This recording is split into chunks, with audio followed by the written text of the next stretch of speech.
اعوذ باللہ من الشیطان الرجیم بسم اللہ الرحمن الرحیم السلام علیکم ویورز امید کرتی ہوں آپ سب خیریت سے ہوں گے۔ آج ٹپ اینڈ ٹرپس آپ لوگ کے لیے ایک نئی سبق آموز کہانی لے کر حاضر ہوا ہے جس کا عنوان ہے اسکول۔ اب آپ سوچ رہے ہوں گے یہ کیسا عنوان ہے، تو اس عنوان سے آپ لوگ کو اس کہانی سے آپ لوگ کو انشاءاللہ بہت کچھ سیکھنے کو ملے گا۔ تو چلتے ہیں اپنی کہانی کی طرف، لیکن اس سے پہلے میں چاہتی ہوں آپ میرے چینل کو سبسکرائب کر لیجیے اور بیل آئیکن کو پریس کر لیجیے تاکہ ہر لیٹسٹ اپڈیٹ آپ تک پہنچ جائے۔ تو چلتے ہیں آج کی کہانی کی طرف۔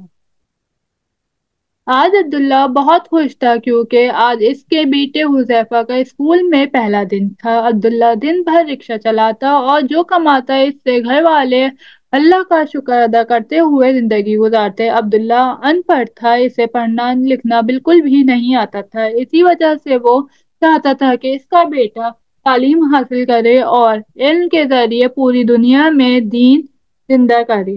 عبداللہ نے سب سے پہلے مسجد کے امام صاحب سے، جو عالم دین تھے، مشورہ کیا کہ عبداللہ کی تعلیم و تربیت کس طرح کی جائے۔ امام صاحب نے عبداللہ کو مشورہ دیا کہ سب سے پہلے حذیفہ بیٹے کو کسی اچھے دینی ماحول والے اسکول میں داخلہ دلوا دو، پھر کچھ عرصہ بعد جب حذیفہ بیٹا اچھی طرح پڑھنا لکھنا سیکھ لے تو اسے کسی اچھے مدرسے میں حفظ یعنی قرآن یاد کروا دیا جائے۔ عبداللہ کو امام صاحب کی باتیں بہت اچھی لگیں، وہ امام صاحب سے اجازت لے کر گھر آیا اور حذیفہ کی والدہ کو امام صاحب کی کہی ہوئی باتیں بتائیں۔ حذیفہ کی بھی والدہ ایک سمجھدار خاتون تھی، وہ بھی ان باتوں پر عمل کرنے کے لیے فوراً تیار ہو گئی۔ عبداللہ گھر کے قریب موجود اسکول گیا اور حذیفہ کا داخلہ اسکول میں کروا دیا۔ آج حذیفہ کا اسکول جانے کا پہلا دن تھا، ایسے لگ رہا تھا کہ عبداللہ کے گھر میں عید آ گئی ہے۔ سب گھر والے خوش تھے کہ آج حذیفہ اسکول جائے گا۔ حذیفہ کو اس اسکول کی نئی وردی یعنی یونیفارم پہنائی گئی۔ امی نے جلدی سے لنچ باکس میں حذیفہ کا پسندیدہ کھانا رکھ دیا اور حذیفہ کو پیار سے سمجھایا کہ دیکھو بیٹا، جب کھانا کھانے کا وقفہ ہو تو ہاتھ دھو کر بسم اللہ پڑھ کر سیدھے ہاتھ سے کھانا کھانا اور اپنے ساتھیوں کو بھی کھلانا۔ حذیفہ میاں اپنے ابا جان کے رکشے میں بیٹھ کر اسکول پہنچے، لیکن یہ کیا!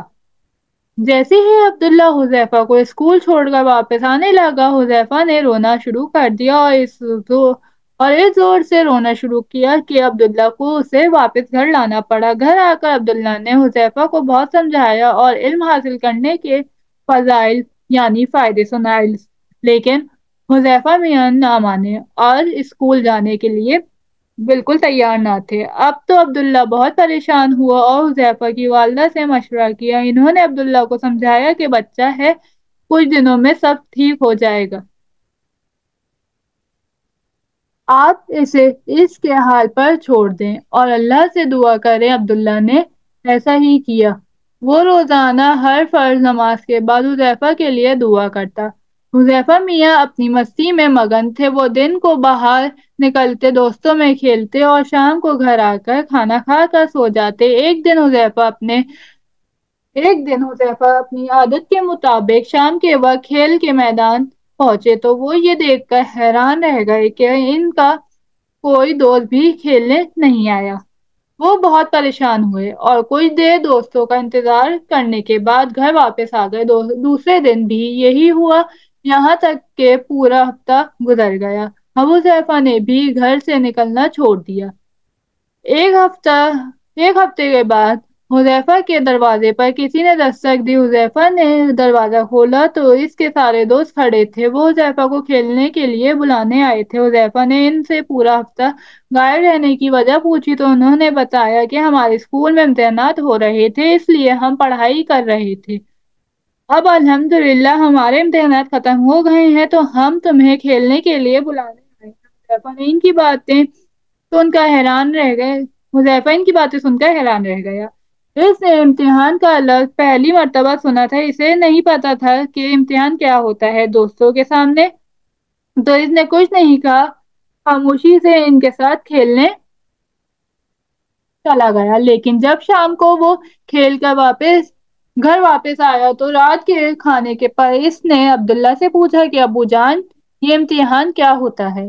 عبداللہ نے کہا کہ بیٹا، جو بچے اسکول میں پڑھتے ہیں، ان کی پڑھائی کا سال گزرنے پر ان سے اس پڑھائی کے متعلق سوالات کیے جاتے ہیں اور دیکھا جاتا ہے کہ کس بچے نے اپنا سبق اچھی طرح یاد کیا ہے۔ سب سے اچھی طرح سبق یاد کرنے والے بچوں کو اچھے اچھے تحفے دیے جاتے ہیں اور گھر والے بھی خوش ہو کر ان کو انعامات دیتے ہیں۔ تحفوں اور انعامات کا سن کر حذیفہ کے منہ میں پانی آ گیا۔ اس نے اپنے ابو سے کہا، ابو کیا مجھے بھی انعامات مل سکتے ہیں؟ عبداللہ نے کہا، کیوں نہیں، اگر تم اسکول جاؤ اور دل لگا کر پڑھو تو تمہیں بھی انعامات ملیں گے اور ابو تمہارے امی ابو بھی خوش ہوں گے، اور جب کسی بچے سے اس کے امی ابو خوش ہوں تو اس سے اللہ بھی خوش ہوتے ہیں اور ہر کام میں اس کی مدد کرتے ہیں۔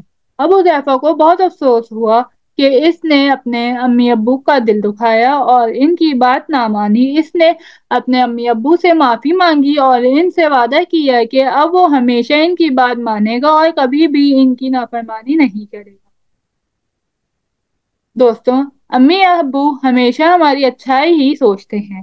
ان کی چاہت ہوتی ہے کہ ان کا بیٹا یا بیٹی دنیا اور آخرت میں کامیاب ہو جائے، اس لیے کبھی بھی ان کی نافرمانی نہیں کرنی چاہیے، اور اگر کسی بات پر امی ابو ناراض ہو جائیں تو فوراً معافی مانگنی چاہیے، کیونکہ جس سے اس کے امی ابو ناراض ہوتے ہیں، اس سے اللہ بھی ناراض ہو جاتے ہیں۔ میرے پیارے نبی صلی اللہ علیہ وسلم نے فرمایا ہے، سخط الربی فی سخط الوالدین، یعنی والدین کی ناراضگی میں اللہ تعالیٰ کی ناراضگی ہے۔ اس کہانی سے ہمیں یہ سیکھ ملتی ہے کہ ہمیں اپنے والدین کی ہر بات کو ماننا چاہیے اور اس پر عمل کرنا چاہیے، کیونکہ والدین کبھی بھی بچے کا برا نہیں چاہتے، اور اگر ہم دنیا اور آخرت دونوں میں کامیابی حاصل کرنا چاہتے ہیں تو ہمیں اپنی والدین کی ناراضگی سے بچنا چاہیے، کیونکہ اگر ہم والدین کو ناراض کریں گے تو اللہ تعالیٰ بھی ناراض ہوں گے، اور جو کام ہمارا کامیابی کی طرف جاتا ہے وہ بھی رک جائے گا، کیونکہ ہمارے والدین ناراض ہوں گے۔ کیونکہ یہ تو اللہ تعالیٰ نے بھی فرمایا ہے کہ والدین کو اف تک نہیں کرنا ہمیں۔ تو ہم لوگ کس طرح اپنی زندگی پہ اگر ہم غور کریں تو ہم لوگ کس طرح اپنے والدین کو جھڑکتے ہیں، ان سے بدتمیزی کرتے ہیں، ان سے چیخ پکار کرتے ہیں ان کے ساتھ، اور ان سے بہت ہی غلط رویے کے ساتھ بات کرتے ہیں، تو یہ سب غلط ہے۔ اس سے نہ صرف ہمارے والدین اداس ہوتے ہیں یا ناراض ہوتے ہیں، ہمارا اللہ بھی ناراض ہوتا ہے۔ تو امید کرتی ہوں آپ لوگ کو میری یہ کہانی پسند آئی ہوگی۔ اگر آپ مزید اس طرح کی کہانی کی ویڈیوز دیکھنا چاہتے ہیں تو میرے چینل کو جلدی سے سبسکرائب کر لیجیے اور بیل آئیکن کو پریس کر لیجیے تاکہ ہر لیٹسٹ اپڈیٹ اب تک پہنچ جائے۔ انشاءاللہ اب آپ سے اگلی ویڈیو میں ملاقات ہوگی۔ کے لیے اللہ حافظ، take care, stay bless and happy, God bless you, اللہ حافظ۔